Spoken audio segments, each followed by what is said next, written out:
Hi, everyone. Welcome to EXI's Masterclass on cultivating the courage you need to make changes in your life. Great to have you here. Wanted to welcome my co-host with us today, Ann Bothello. How are you, Ann? I'm doing great. Hey, everyone. So good to have you here. We're excited for what we're going to share, and we really hope that it benefits you at the end, and we want your feedback. This is a series that we started here at Exponential Individuals late last year. Masterclasses that we hope to be running on a regular basis, ideally monthly. And this is a brand new one that Ann and I put together, and we hope you enjoy it. If you have questions or comments or feedback, I'd love to have you share with us verbally, of course, and also in the chat.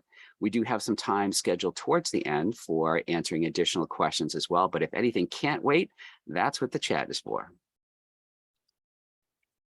So I'd like to introduce Ann Bothello. She's a purpose-driven entrepreneur, speaker, coach, poet, and dancer.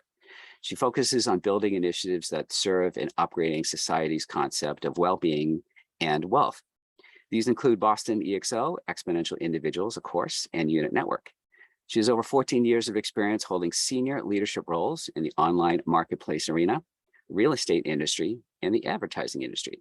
She's a Singularity University Flow Genome Project and MIT Sloan AI and Business Strategy alumna. Welcome, Ann. Good to have you. Great to be here, Eric. Thanks so much for the kind introduction. Well, it's my turn to introduce my fellow co-founder, and we've got a couple of other fellow EXIers on the call today. Eric Patel, a short introduction for the many hats he wears. Eric serves as a co-founder for Exponential Individuals and a chief innovation officer at Boston EXO. He's a 5X startup company founder, helping the EXO economy bring the EXO's token to the market and OpenEXO's Transform DAO to life. Eric holds certifications, multiple certifications in QA, project management, innovation, Agile, Scrum, and EXO consultancy. He also serves as an ambassador for OpenEXO, Purpose Alliance, and Britannia, a mentor with Queens College Tech Incubator in New York, and shared in 2021 EXO Transformation Award. Welcome, Eric. It's good to do this with you. Thanks so much, and always great to co-present and co-host with you. So today's masterclass is going to cover a number of things. We have some introductory topics on time and choice and just your willingness to change. And then, of course, we're going to get into courage, and it's going to talk a lot about the science between the brain and the heart and how it relates to courage. And we'll probably get to some of your old narratives. We all have them, right? Limiting beliefs and things that just kind of block us. And then we'll kind of do a little exercise where we can kind of tap into your heart and mind. We'll share with you a great self-assessment that we put together for folks free of charge towards the end. Some to-dos for you, of course, leaving this as we want this to be action-oriented, and then any Q&A and discussions that you'd like to have.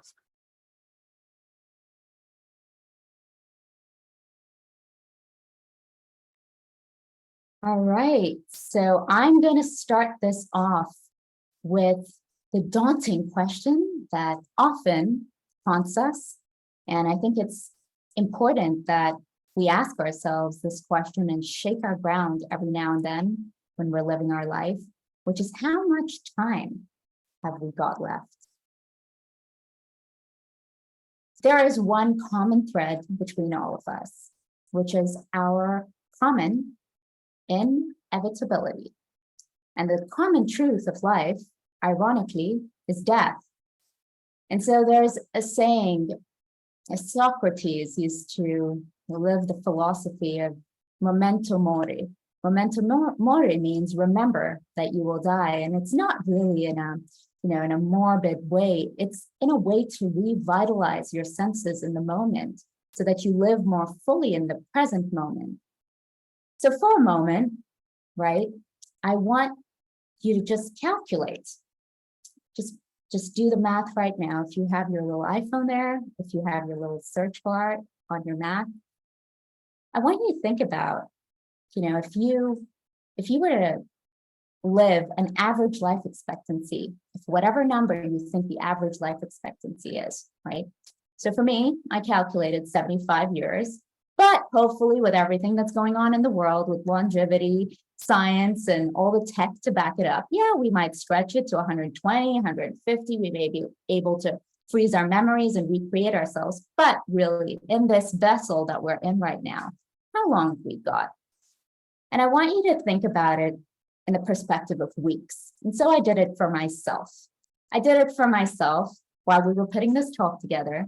And actually, I have about 2,080 weeks left, unless I get hit by a bus tomorrow, right? All jokes aside, hopefully that's not going to happen. But me realizing that time is truly precious makes me want to show up on a call like this and be with you all, right? Makes me want to be with people who feel that sense of passion for life because they know we're only here for a brief moment. And so maybe spend a moment right now thinking, well, you know, if we have a good run, if I have a good run, I might live to 95, do the math, right? Have I got 45 years left? Have I got 20 years left? And multiply that by the number of weeks in a year. Yeah, it can shock us all, right? But it's also so rich and so beautiful that we're here together, spending this hour together to hopefully re-engage our senses and come back to life so that we can be of value, not just to the people in our homes, but to ourselves and to the larger community.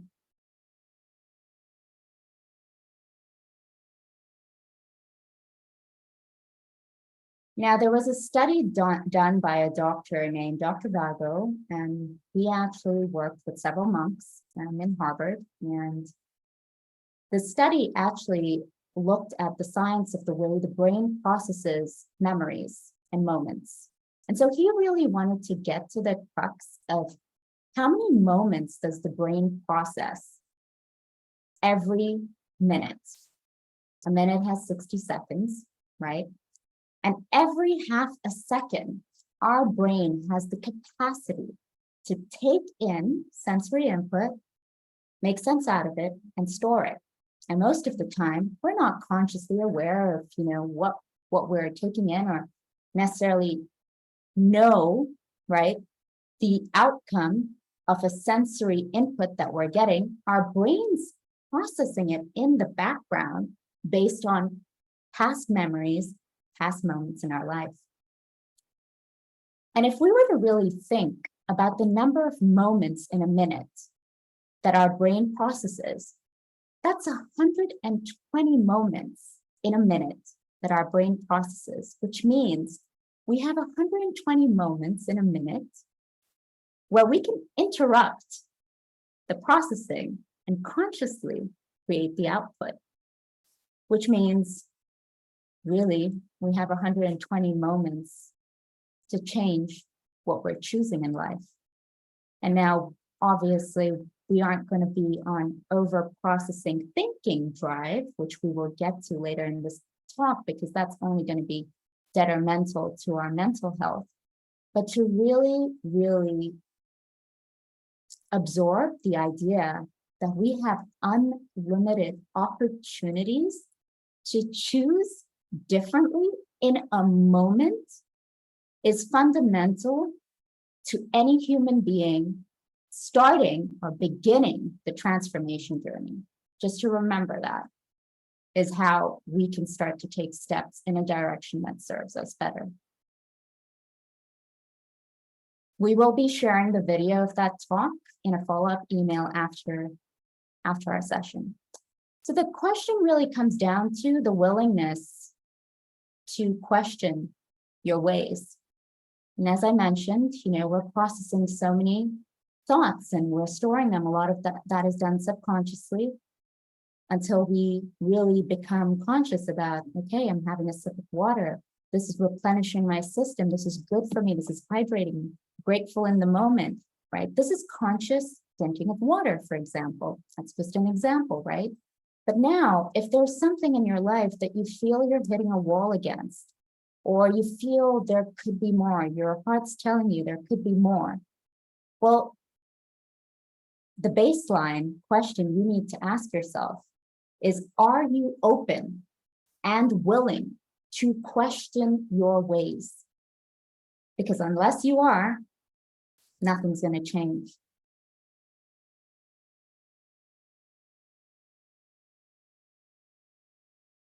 And really, the secret ingredient for changing one's ways to serve them better is courage. So are you courageous? The origins of the word courage. Does anyone in this group know the origins? Maybe if someone puts in the chat, if they're familiar or read about where the word courage comes from.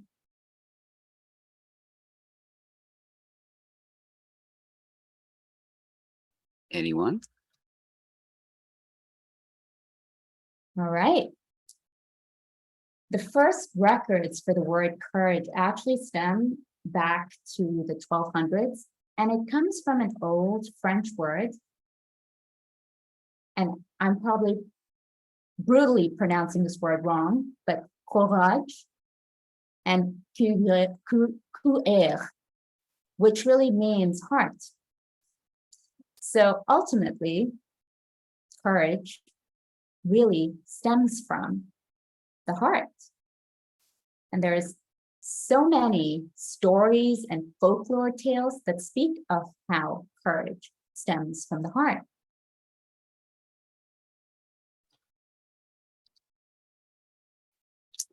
And we all know what are the kind of common words for courage. Bravery is probably my favorite synonym. But there's some other interesting words as well, like audacity. You know, sometimes you get people getting angry, right? And they say, you had the audacity to da da da da da, right? And they're also talking about sort of your courage, right? Your bravery. Another word choice I like is fortitude. That sounds super strong as well, right? It reminds me of just like stability and a fort and maybe even a wall, right? A basis, like a really good foundation. A couple other ways you can think of courage is just the ability, as Anne was talking earlier about the heart, to just speak what you're thinking about, but through the heart, through all of your heart. And thinking about it, always having an element of uncertainty and risk and fear, right? When you do a courageous act, it can be quite interesting, right? And it can be quite dangerous sometimes, depending on what it is, the courageous act to be. So if you can move through that fear in spite of it, then that is most definitely an act of courage. And so when you come at it from love instead of fear, that's when your decision-making changes entirely, right? So you can think of, and Anne talks about this in her Udacity course, how your heart is your courage center. Think of it as a ship at sea, and that captain that's steering the ship is your heart. All right, so we could talk about this for hours, but we want you to take a moment to just experience this with us.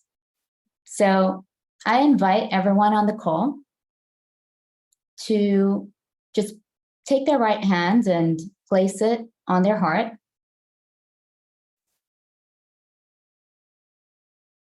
Can you feel it beating?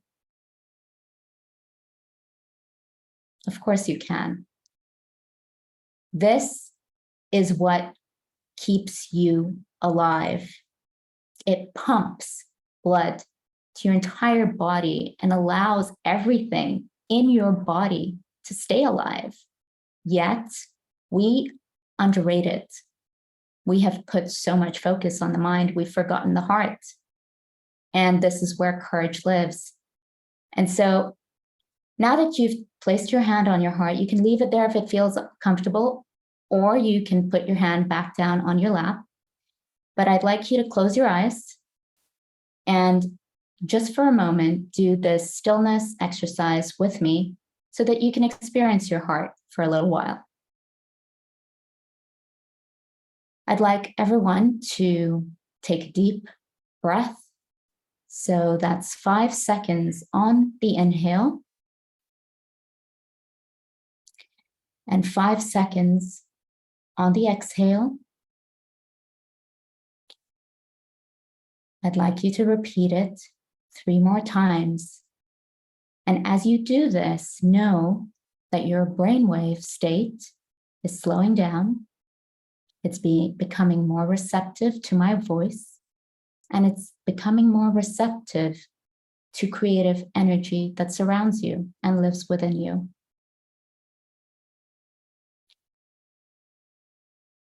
One more deep breath. That's 5 seconds on the inhale, 5 seconds on the exhale. And now I want you to take your awareness. Your awareness is simply your consciousness, it's your thoughts. You feel the energy in your head. It's heavy often, you're always processing. I want you to take that awareness and move it down into your heart space.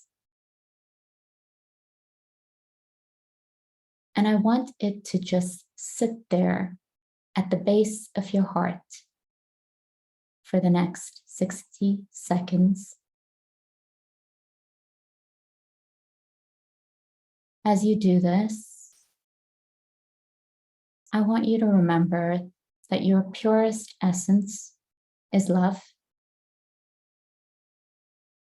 and everything that you do from love will be part of your calling. It will be part of your purpose. It will be what your soul intends you to do during this journey on earth for yourself, your loved ones, and the collective.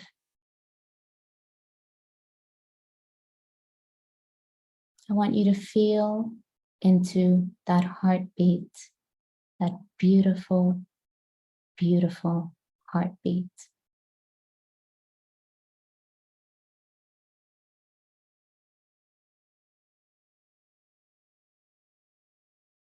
Ask it, ask your heart to be there for you.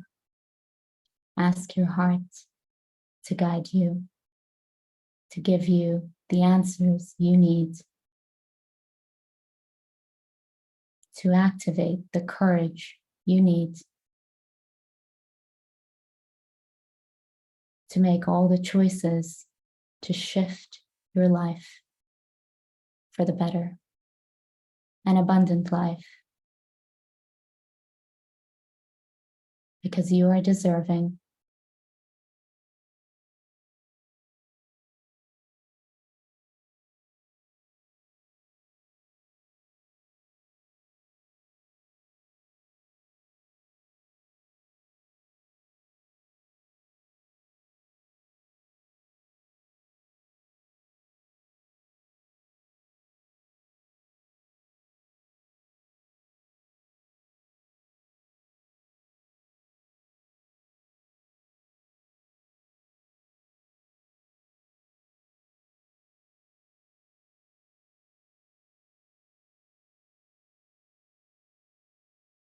All right, I'm going to count to 10, and we will return to this space together. 1, 2, 3, 4, 5, 6, 7, 8, 9, 10.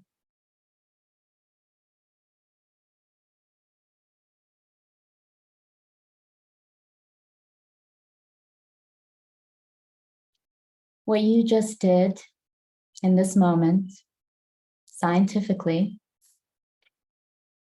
you helped your brain settle into a more creative state, alpha and theta, and you expanded your electromagnetic field. Yes, we are like radio antennas.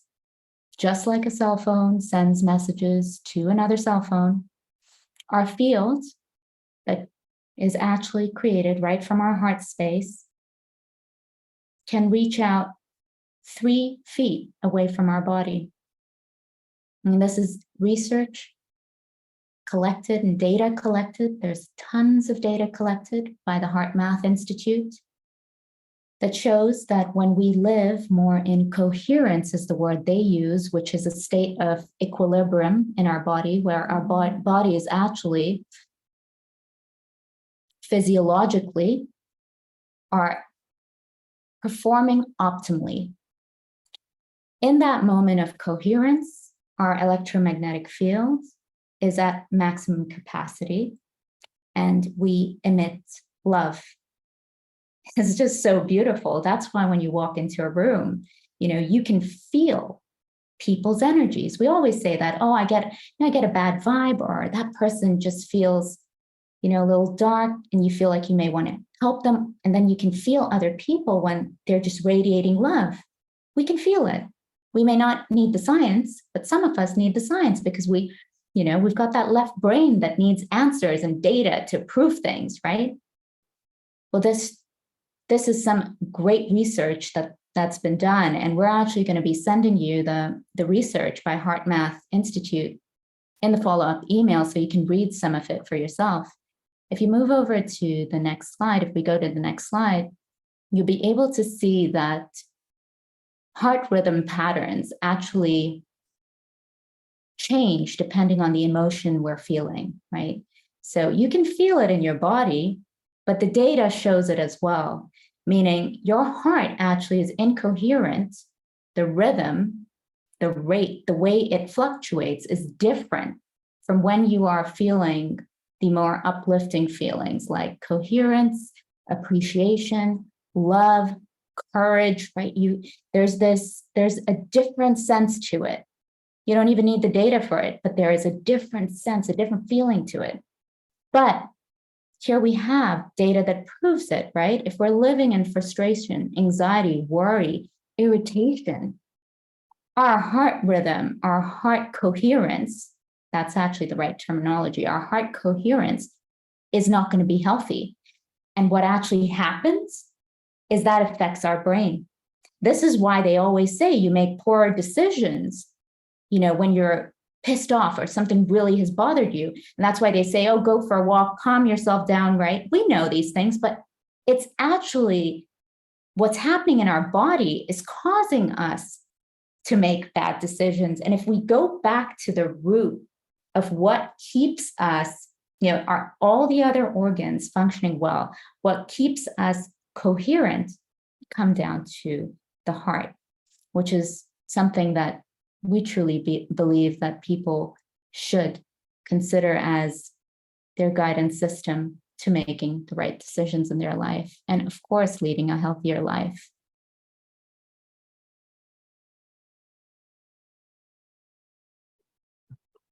Thanks, Anne. So you can all see that there is some real true science behind this, right? Research continues on, just like how we're still trying to figure out what happens in our heads, in our brains, with all the great neuroscience that's happening.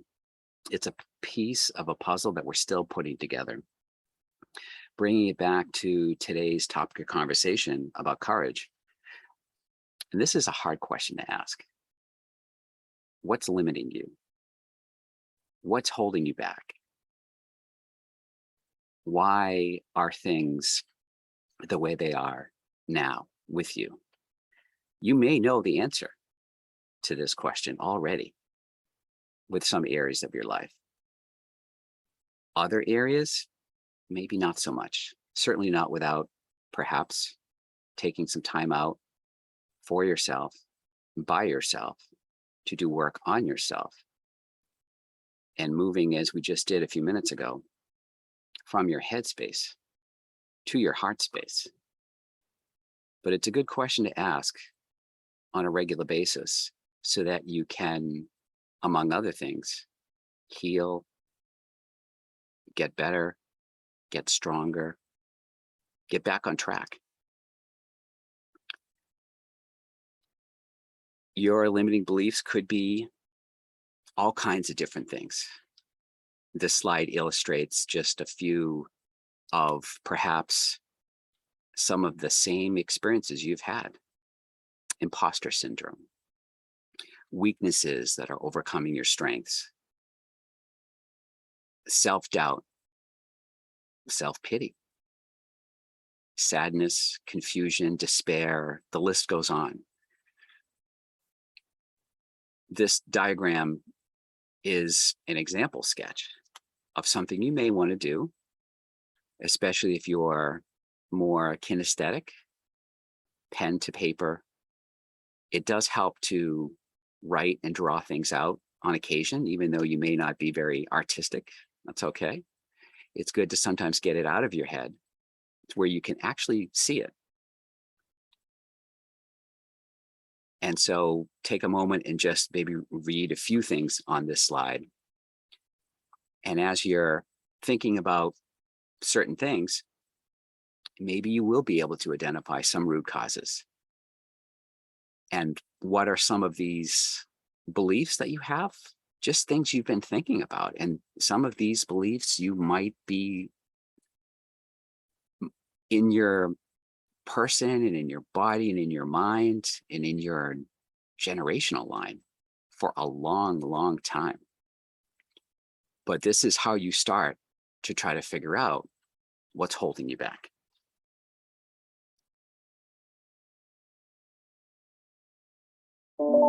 And so there's a fascinating relationship between the heart and the brain that we don't often talk about. Some of you may be in this space or know of this, but the majority of us don't talk about it. And I love this quote by the founder of Heart Math Institute, which kind of sums it up in a big missing piece to the puzzle in the way we've been operating. And he says, since emotional processes can work faster than the mind, it takes a power stronger than the mind to bend perception, right? Override emotional circuitry and provide us with an intuitive feeling instead. It takes the power of the heart. So we know that our emotions can race at times, and sometimes they tell us, what to avoid or what to move towards. However, if we're not self-aware, we will not know what exactly they're trying to tell us. We will not get in touch with our intuitive heart, and we will possibly repeat patterns that hinder our growth, use judgment of the emotions we're feeling, not to serve us better, but to actually jeopardize the direction of our life.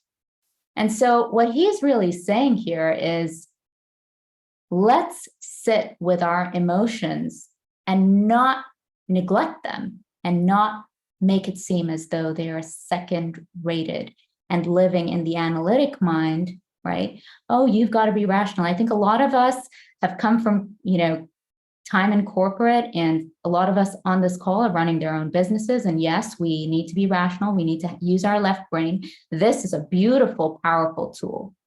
What we're trying to say in this talk is, in this session really, is that it moves upwards. Start here. Let this, everything that's coming from the heart, coming from the love base, fuel the mind, move into the hands and the legs and the body, right? So that you can do the great work in the world. Instead of the opposite, I'm thinking of what I want to create. I'm thinking based on all my past experiences, based on things that I may think, again, based on my past experiences of what I want. But when we neglect this creative force that lives in our heart, we are restraining the capacity of abundance that actually lies before us. So moving on, we really wanted to share a couple of facts with you, right? we always love to tap into the left brain as well. So heart facts, right? Our heart possesses 40,000 neurons called sensory neurites, which provide a direct line of communication to the brain. Okay, so Dr. Armour, as he's named, he was a scientist who was trying to figure out this connection with the heart and the mind.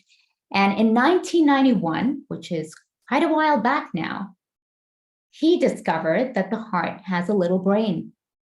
It has its own little memory base. It's called an intrinsic cardiac nervous system. It's called the heart brain. It's composed of neurons, just like a brain. And it speaks to the brain much more than the brain speaks to the heart. Let me say that again. Your heart speaks to your brain through the vagus nerve, which is literally your main highway in your body, much more than your brain sends signals to your heart. Having said that, it would be good to put some importance on this center that feeds our entire nervous system and our body. It's really cool that they started to term the heart as being intelligent, that it wasn't just, there to jeopardize you and, you're feeling all these emotions and you don't know what to do with them. You need to know how to assess them, process them. This is emotional intelligence, and then use them in your favor. I touched on the vagus nerve. Some of you who've been in this space of, understanding the body and the mind would know that it comes up a lot in talks in the spiritual community, right? And there's a fact that I really wanted to bring to light to this community is that the vagus nerve, which you can consider it your main highway within your body that distributes signals to all the organs in your brain, right? It is 80% afferent. What does this mean? It carries information from the heart and other internal organs to the brain. Signals from this 40,000 neurons, the heart brain, redirect to the medulla, the hypothalamus, the thalamus, and the amygdala, and the prefrontal cortex, right? It feeds the brain. This is the message we want to get across. It feeds the brain, the vagus nerve, takes information from the heart, feeds the brain, right? And thus, really is critical to the way we think.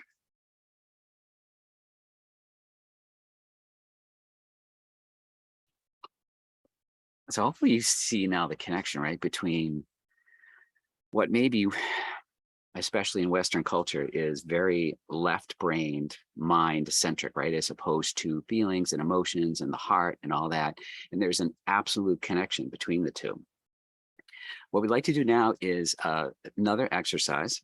And this, again, will allow you to tap into the captain of your ship, right, your heart. You can do this mentally. You can write some stuff down as we go through this, whatever you choose, but you'll be able to see, hopefully in a few minutes, again, the power of your heart. So first, think of something in the future, an end result, an outcome, a goal, an objective that you'd like to create. So you are a creator. What would you like to create? Take a moment, think of something, hold it in your mind, or feel free to write it down.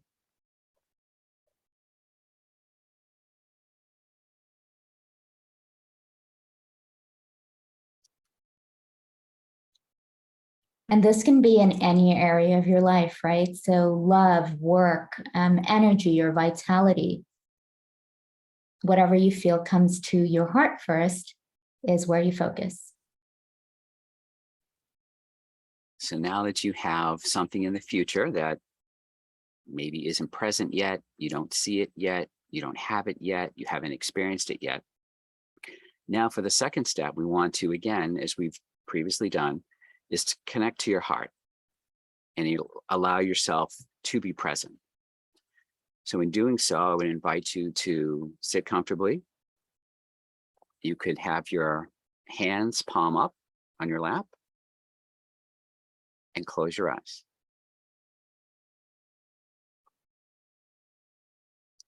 Like we did before, take a 5-second on the inhale breath.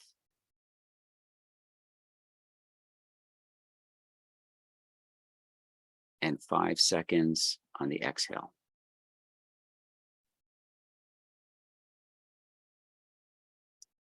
Once again, a 5-second inhale.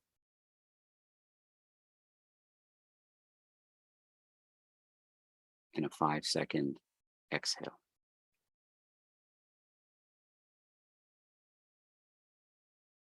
One more. Inhale.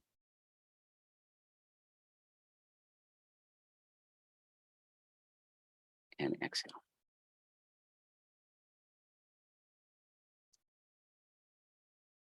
With your eyes still closed, pretend it's this future time, this future date,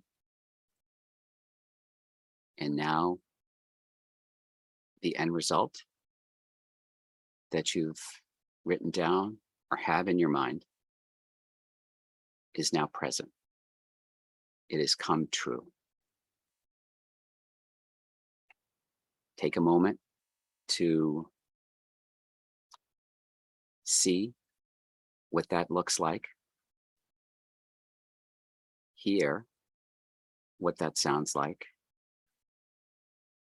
and feel what that feels like.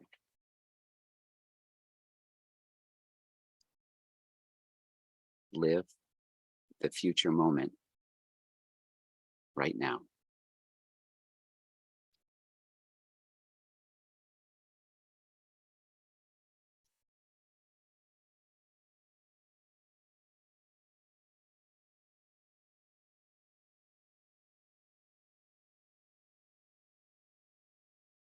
Notice the difference in comparing the two with the future result that you just imagined and how things are currently today. Whether it's something that hasn't manifested at all, or not fully, or not to your satisfaction. Take a moment to see if you can notice any differences.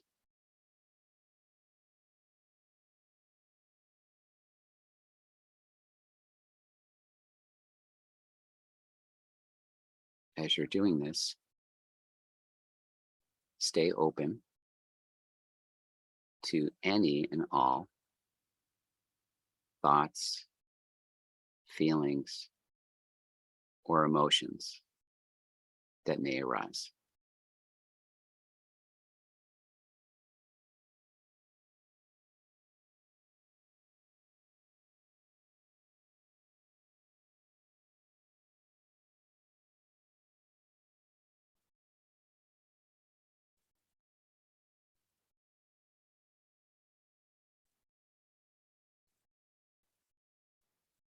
I'll count down from 10.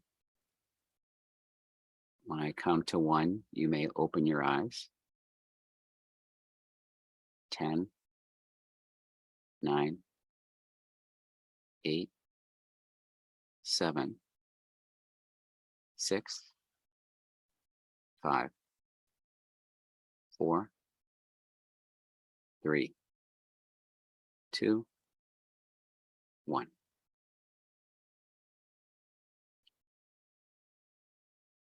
Take a moment now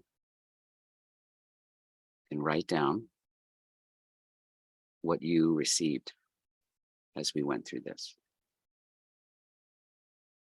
What words, thoughts, emotions, feeling, direction, signs did you receive? Take a moment, jot those down. And as you do that, take a first pass at what you think the meaning is of each one of those items you received. How can you interpret them? What do you think they signify? What do they represent? Take a moment now and write down the one or two or three things that you experienced as we did this. And what do you think it represents?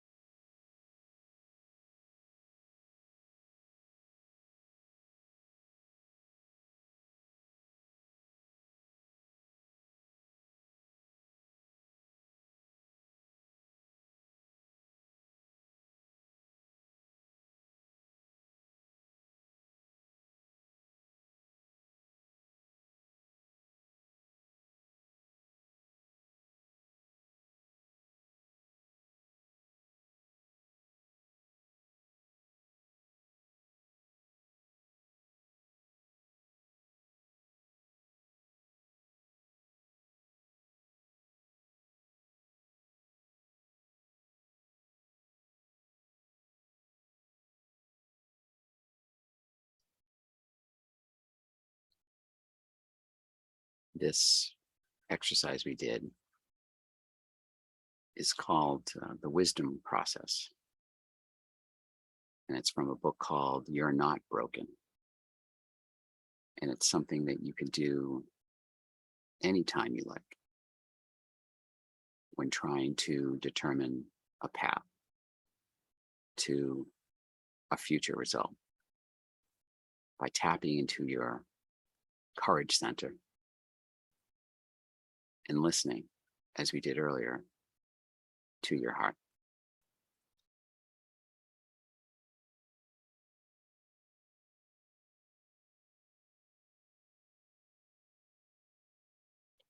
So then the question is, how can one become more courageous, right? Where do you start? If you feel like you've been living more in a manner that gives up your power, right? There are questions that we have to ask ourselves and be critical so that we can move in a direction that's better. Honesty and self-awareness. And so the first question you can ask yourself is, who's making decisions for you in your life, right? Since when and why?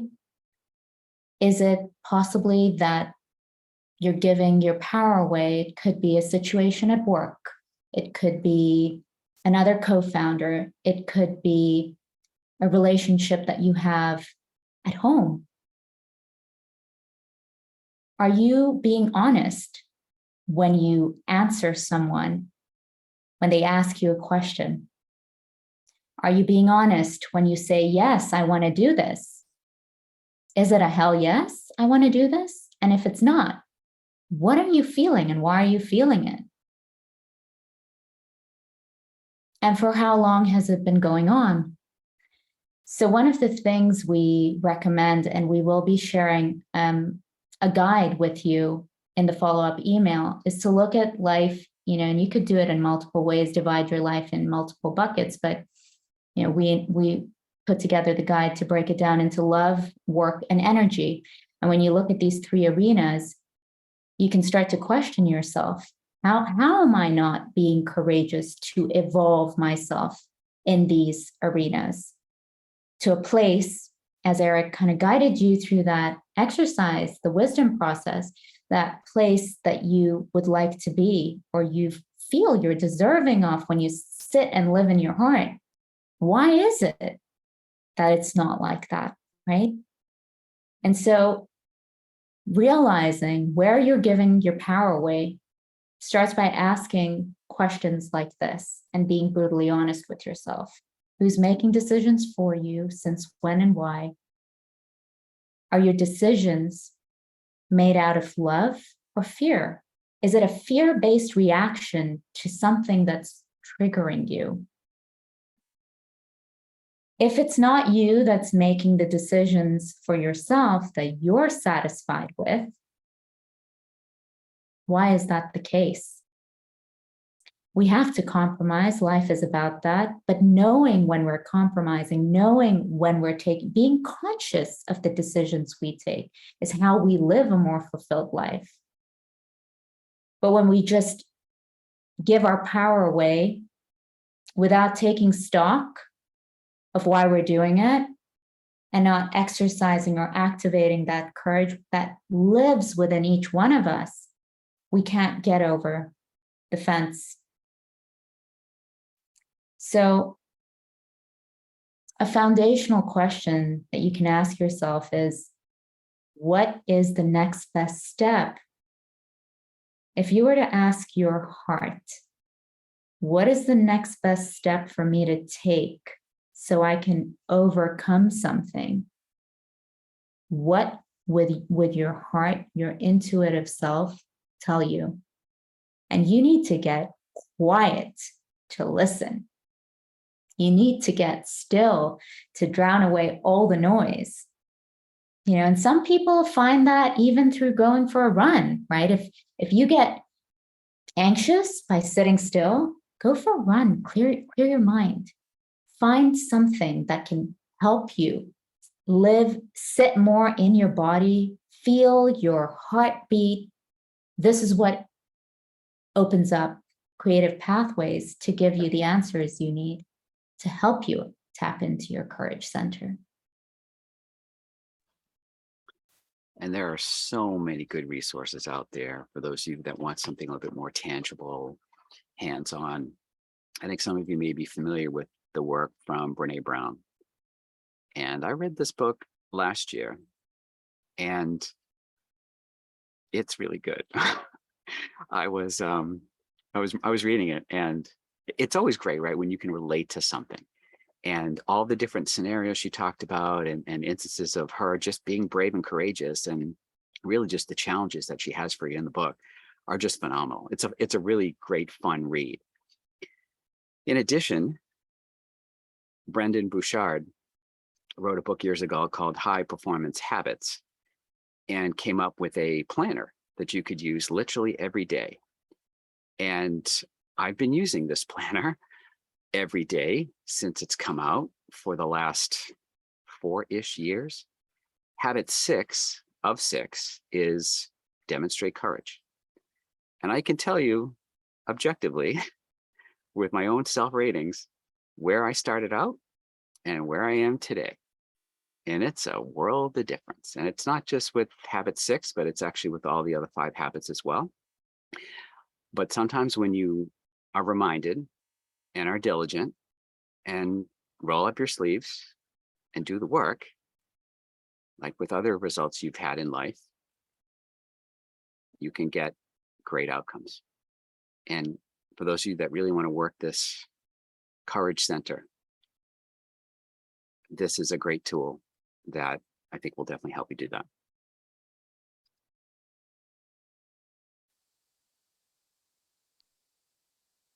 So besides sitting with yourself and asking yourself critical questions that can sometimes be a little bit daunting, right? There's so many other avenues that you can go down to tap into courage.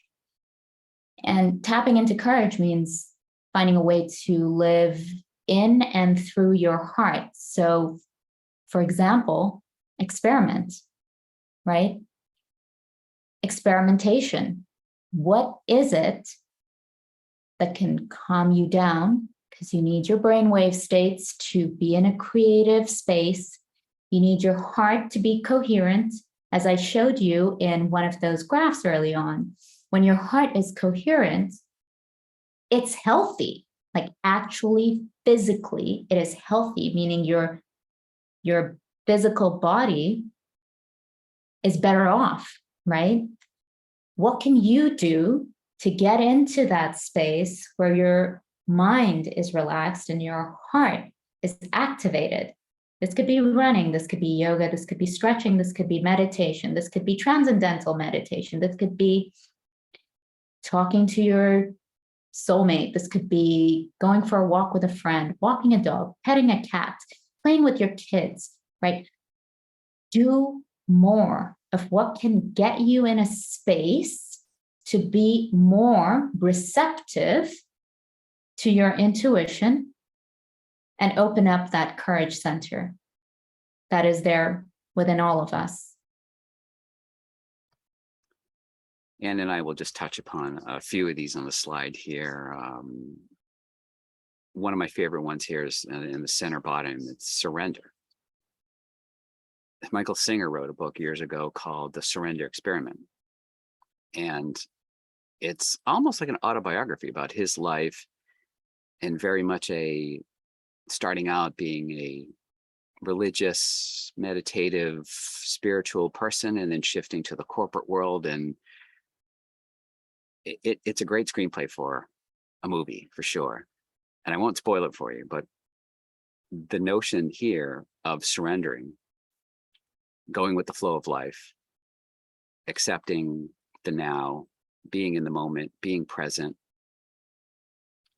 is most certainly an act of courage, especially for those of us that like to have a little bit more of a handle on things and maybe control things a little bit much and approach at it from our left brain more than the right brain. And I think you know where I'm going with this. So it's an amazing thing about how sometimes even not making a decision or waiting and seeing or going with what is coming from collective consciousness, infinite intelligence, divine, wherever your higher power, higher source comes from, is most definitely an act of courage as well. Another one is being authentic. How often when someone has told you, right, how are you? And you say, I'm great, right? But you feel like crap. And you put on a brave smile and you just move through that conversation like you're okay. Maybe it isn't too bad to say I'm not doing all right today, and but I'm grateful, right? Being authentic. Do you always have to wear a mask to be accepted by everyone around you? And if that's the case, are those the kind of people you really want to keep close in your life and build deep relationships with? You know, anti-fragility is a theme that comes up a lot, and it's an amazing theme, especially in the entrepreneurial world, which is, you can take blow after blow and keep going, right? There's a truth in that because stress can work to activate our courage center. And there's a lot of science to prove that stress, and certain amounts of stress, is very healthy because it activates our willpower and keeps us motivated to fulfill our goals. However, sometimes when we get too good at achieving our goals, one after the other, and people can see that you're doing great, achieving your goals, and yeah, he's a go-getter, she's a go-getter, and you don't listen to yourself when you need to slow down and you need to tell people that I need to pull out for a little bit, or I won't be able to do this because I'm feeling slightly off. This is when you start to jeopardize your health. This is when you start to neglect your self-love. And there's the famous saying, how can you give when your cup is not full? Where are you going to give from? You can't give from an empty cup. So being authentic with how you're feeling as you fulfill your audacious goals and try to be the best version of yourself moment on moment, it's super important not to get stuck in the loop of positivity, fake positivity, when you may feel differently, right? And there's a way of starting to understand and develop habits in your day-to-day activities to make sure that your cup is always full. Being authentic takes courage. Certainly. I mean, it's so hard to just pick a couple off this slide to talk to, but I'll end with this last one here on the bottom left, only love. And I think sometimes too, not coming from your heart as often as maybe you can or should is something that's worth changing. And the times where you want to raise your voice, be right, make your point, just lose it with somebody. And deciding to do something else or something different, something better, moving from your head, let's say, to your heart is most definitely an act of bravery.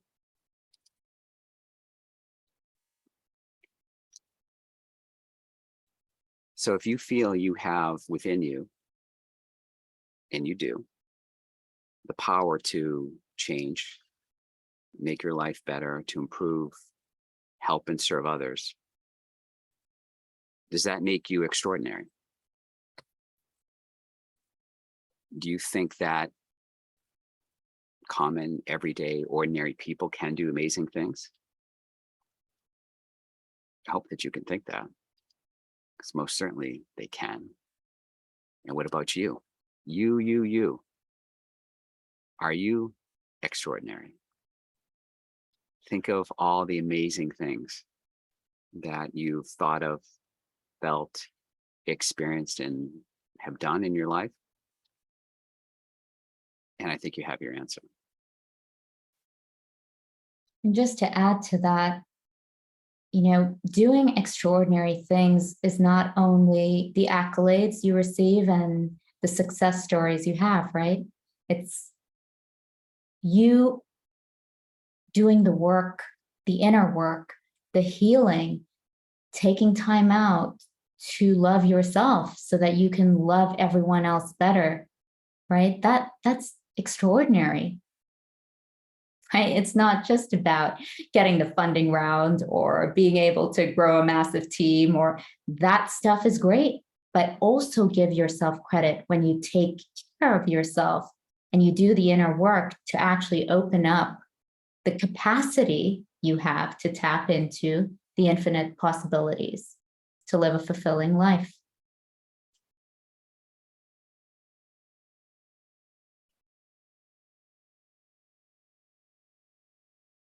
This beautiful initiative that many of us have been part of for coming on 2 years now next month started with just like-minded people getting together to talk about possibilities, about what can we evolve into, how can we help the collective, and what sort of a path can we choose to get there. It's definitely more than left-brained and being high performing and high output and high productivity, right? This is a full brain and heart, mind and soul kind of a concept, where how you're existing, right, on this planet now as a soul, and what are you doing to support the greater good, right? So yes, intelligence and why you think you're here and what you're excited about and the role you're playing and who you're serving, the impact you're having, very important, of course. In addition to the other elements, right? We just talked a lot about courage today. Your collective wisdom and experience that makes you, what you bring to the table. Everyone in your life who you are trying to help and serve and lead, right? That leadership component is ultra important, and not just in business, also, in your personal life as well. And then the collective as a whole, humanity. And what are we doing here on this planet to make things better for not only the people that are here, but for the planet itself? And we really don't want to discount performance, right? There's a great talk done by Simon Sinek where he gathered research by the Navy SEALs, and he asked the question, well, what makes a great team? Like, how do you know someone has your back, right? This can also go for a family. And well, they mapped out, who are the best people and how they select, and they looked at performance and trust on two axes, and they said, well, everyone wants the high performer who they can trust, right? No one wants the low performer who they can't trust. Who are people that you can trust? People who you can trust are people who are authentic, who are tapped into their courage center, who are self-aware. Those are the kind of people you can trust because they're speaking from a place that's true, meaningful, pure. They don't have some hidden agenda. You feel comfortable working with them. And that study showed that they would rather have someone on a squad that was a low performer but high trust, that they knew that this person would have their back. We're talking about, the Navy SEALs, which has been studied in regard to how coherent their teams are, right? When they're out in the field and it's life and death. So can we live more courageously so we can be more authentic and we can trust ourselves, trust each other, and build deeper relationships? I think we can.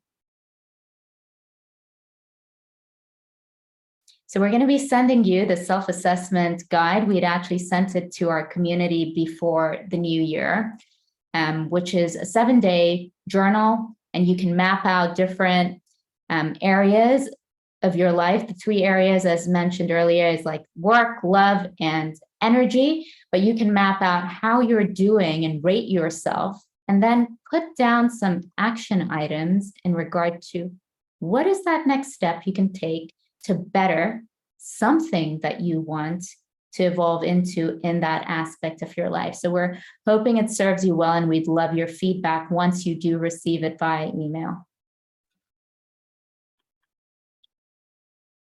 So what are the action items to get a little bit more familiar with courage, right? We're going to send you some reading materials so you learn a little bit more of the science of the heart and how it speaks to the mind and how you can activate it and start to take action from a place that's meaningful to you. So knowing courage, right? Us humans need to start here, although when we feel it, when we can experience it, which comes through practice, we start to then habituate it, right? And when we habituate it, we become courageous. It's like those people you see who are always kind of doing things to better their lives. They radiate this energy. Well, we can all become courageous, just like anyone else. And then, of course, it's one thing to study, read, and absorb it, but also, too, is, of course, the good part, which is the doing part. And there's a lot to be said, as you all know, about taking action, right? Many things aren't going to happen on its own, right? We gave you some examples of practical tools and some tips and how you can become courageous. Small steps, big steps sometimes, right? There's a huge spectrum here, but to make sure that you are doing something, if not daily, every week on a regular basis, starting small, there's a lot to be said about that, exceeding expectations, moving that goalpost a little further away, getting it just out of reach, but still attainable and achievable. So definitely practice is definitely a big part here as well. And then you just become it, right? The more you practice it, you get switched on to using stress, as mentioned earlier, for your benefit. Like when something gives you this feeling that, I can't do anything about that. This is how my life has always been. Well, no, you can. You just have to ask yourself the questions. Have you been giving your power away? Could there be a little step that could move you into a better feeling space? And yes, there is, because there are so many people around the world who have done it. So you can very well become more courageous. And then we love, okay, who knows this, or are we just old?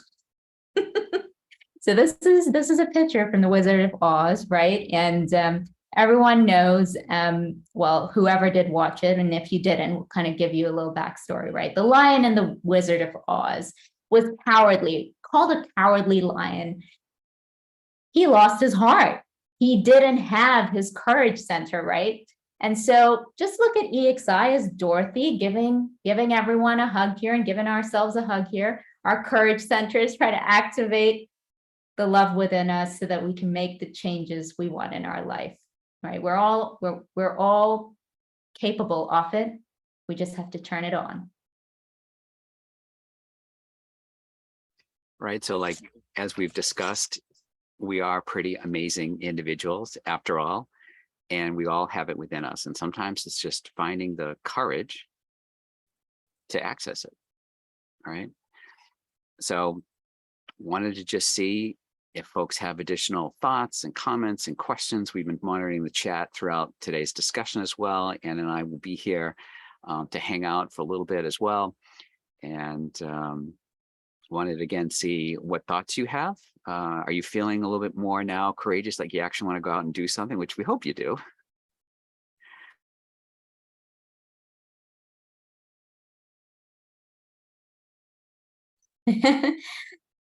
Sissy is like nodding. We want to hear your stories. You know, even speaking up on a Zoom call is sometimes an act of courage as well. No pressure. I have a question. It's my second time on this meeting. I'm very unclear still what's the purpose of these meetings. Like, why are we meeting? I'm hearing the same things I'm hearing everywhere else. Just wondering. I'm still enjoying it a lot. Good energy. Yeah, thanks so much for joining. This is a new series that we're doing, right? Building it within the community, where we wanted to get community members together. We feel monthly is a good time to do this. We did this a couple of times, like I mentioned last year, and we'll have some topic of conversation. Last time we had a couple of our team members, Angela and Rodrigo, talk about the 6 best ways you can live your life. We thought we'd take a little bit of a different angle this time, talking about courage, and we'll do more. As a matter of fact, we have another EXI team member on tap for our next month's masterclass. And it's a chance to get together, to explore, to share, to learn a little bit, and hopefully have a little bit of fun as well. And what kind of individuals are the audience of this group? Really curious to see who you're targeting. This is open for all, Natalia. It's really a labor of love to invite people to, share, discuss, and hopefully benefit from it. Thanks for your thoughts. Anyone else with a question, a comment, some feedback, something you're wondering? Sanjay, I think I saw your hand go up. Please feel free. Hello, everybody. Sorry, first time I could switch on my video. I've been cycling in and listening in. Couldn't miss the session. But Natalia, maybe just to answer your question in a slightly different way. I attended the earlier session of EXI, or when it was originally been formed. I haven't been around for quite some time. And I just popped in today. And for me, these sessions are literally about, it's about experiencing, discovering, and learning more about yourself, and becoming more of who you potentially could become. So, from a value add perspective, that's why I come to these sessions, or whenever I can attend, I attend. And if I can be live like I am right now, I do. Alternatively, I just listen in. So I hope that helps you. But thanks so much, Anne and Eric. I think, it's difficult for me to do some of the exercises while I'm cycling, but nonetheless, I paused a few times just listening, and I think some of the introspective work is quite phenomenal. I didn't get a chance to jot down some thinking and some notes, but I have some mental notes I want to make. And I think the most important lesson for me out of today is just, courage is not some far-fetched, mysterious thing that's way out there in the distance. It can be something as simple, hey, you know what, I've been putting off 1, 2, 3, let's just get one going. And that in itself is courage. So thank you so much. Appreciate it. Thanks so much, Sanjay. Really appreciate your thoughts. Yeah, it's really true, right? It's like there's so many things that we could potentially focus on and work on and get better at. And sometimes it's just a question of where do we start, and we believe, again, this connection with the heart and being courageous, and even if it's just a little bit about getting out of your comfort zone, does touch upon so many different areas that it's really almost a great place to start. It's often a hard place to start, but once you're in it and once you're doing it and once you have as we were sharing about earlier, like the learning, the practicing, and actually becoming it, then it's just almost like anything else, almost like any other skill, talent, experience that you have. It becomes a little bit second nature and sometimes a little bit automatic. And it's definitely easier, right? Those synapses are forming in your brain. You have experiences, you have success to build on. You have a lot of lessons to learn as well, but definitely something to kind of follow up with. And just wanted to check and see if you had anything to add before we go to Sissy. No, let's listen to what Sissy has to say. Thank you, Anne. Thank you, Eric. This is really, really good work. So I just want to give a shout out and for you really making this available for the community. And, sometimes from ideate to fruition is not an easy process. So I really appreciate all the work put together. A few things I want to share. So the first thing is, I think in the age of AI, so I'm sure all of us, heard about ChatGPT, all this exponential technology is actually going to accelerate and our own evolution. So when we're born, we're conditioned to perform. I think we're in the human doing stats, right? So our self-worth is measured by what do we do, our title, our living conditions, and other people's perspectives. And now with technology coming in, it's going to help us elevate. So when we take all that doing away, not 100% immediately, but percentage-wise, one is increasing towards that point. And you have no choice but to be yourself. And because the world no longer able to accept cookie cutter character anymore. And when you actually return home, you discover a unique gift, which is uniquely extraordinary, different than anybody else.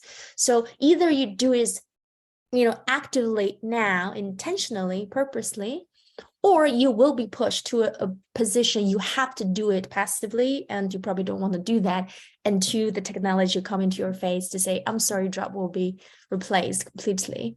So that's the worst case scenario. And I actually think with technology advancement is setting the foundation for human consciousness to accelerate. So it's giving us a lot of tools, a lot of resources, but it's still, right? And this is a void, from a social condition to abundance condition, there's a pathway, there are million ways to get there. Sometimes it's really unclear. So there's a lot of spiritual guidance, a lot of gurus, a lot of workshops, a lot of books, podcasts, it's a million things. And the problem is not about lack of information. And the challenge is lack of wisdom. Is how can create a simplicity of access, and so we don't get overwhelmed and I want to get scared, and because scare is a mindset and it can occur in the journey pursue courage as well, and it just all intertwined. And so I think the time is now. It's never yesterday or tomorrow. It is now. But also, how can we unite knowing I'm not alone in this journey? I'm scared. I'm overwhelmed. But how can I connect with my likely-minded peeps who are in the journey same time and have authenticity to acknowledge what feelings we are going through and work with it as a doorway to open to the heart, as a doorway to activate the courage center. And also knowing I may not be successful because successful is such a heavily you know, emotion related term. And, you know, when we get there, what is there anyway, right? So I'm Chinese, growing up, you know, as a Oriental descent in that space. Everything around us, everything, this reality is actually a cultivate condition for you to learn for inner being. Your journey on this planet is always internal. Like that's all there is. Because we come to this planet is nothing, it's infant, right? We don't wear anything, we're naked, and we're going away like that. So you can't take anything away with you. Everything around you is for inner learning and for us to become a better soul and to elevate humanity. So that just, I feel really resonate for what you shared. There's so much in there. So it's just some brief perspective I have. Thank you. Thanks so much, Sissy. That was great. Like we definitely can have some deep conversations about where the world is going from a technology perspective. Yeah. And how it's going to impact us and tapping into our own wisdom. Thanks so much. Anyone else with any thoughts, comments, questions, feedback? As we indicated, we will be in touch in the coming days with one or more follow-up items, right? Slides, recordings, the reflection guide, more follow-ups, right? And of course, you know, you can always check us out, right? Online, as we are always there at exponentialindividuals.io. And happy to kind of share with you a little bit more about kind of what are we doing there, et cetera. But yeah, would definitely love to kind of chat with all of you in the coming days and find out more about your journey and, you know, acts of courage that you're doing and how we can help you moving forward.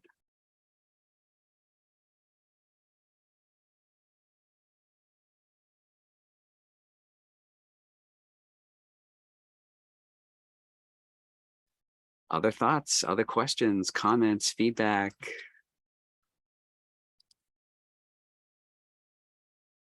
You know, I'm kind of disappointed by the Okay. way that the Well, definitely, you know, spiritual check us out again online. If you have a phone, you can scan us, and info. we'll be doing more of these, as you've heard, and open to your suggestions on the reflection guide and anything else that we have sort of on our agenda. We're looking forward to a great year, and it was so good to see many of you, some familiar faces, as well as many new ones. So really appreciate everybody joining us today, and hope you enjoy the session.